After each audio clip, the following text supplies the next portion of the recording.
Il est 8h10. On va descendre d'un ton du G20 qui s'est achevé hier à Brisbane. On a surtout retenu le départ bruyant, spectaculaire, précipité de Vladimir Poutine. Bonjour Nicolas Barré. Bonjour Thomas. Vous nous dites, vous, ce matin, qu'il ne faudrait pas oublier les autres sujets dont on a parlé en Australie. Oui, parce que vous savez, les communiqués du G20, ça a toujours un petit côté catalogue de bonnes intentions. On veut faire plus pour la croissance, plus pour l'égalité homme-femme, on veut éradiquer Ebola, moins de pauvreté, etc. Malade, quoi, oui. Voilà, exactement. Alors on peut se moquer, on peut critiquer. Enfin, moi je préfère voir le verre à moitié plein. Alors justement. qu'est-ce qui avance vraiment au niveau mondial? Qu'est-ce qu'il y a dans ce verre à moitié plein? Eh bien, figurez-vous, et qui l'aurait cru il y a seulement quelques années, figurez-vous qu'on avance vraiment dans la lutte contre l'évasion fiscale, et ce, grâce à un homme qui est vraiment obstiné en la matière. Je vais vous raconter l'histoire.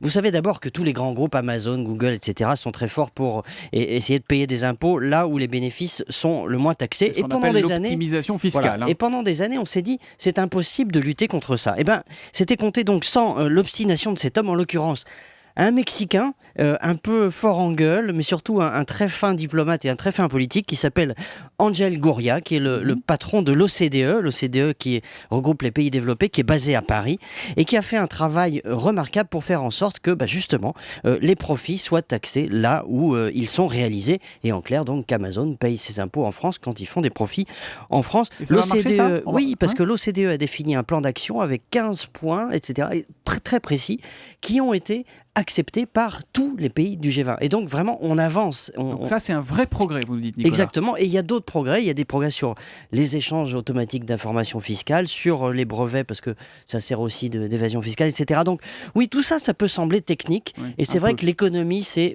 beaucoup de technique, c'est du droit, c'est des procédures, c'est un maquis de texte. D'où l'intérêt du G20 pour essayer de sortir de ce maquis et de dégager quelques grands principes. Parce que le but de tout ça, c'est quoi?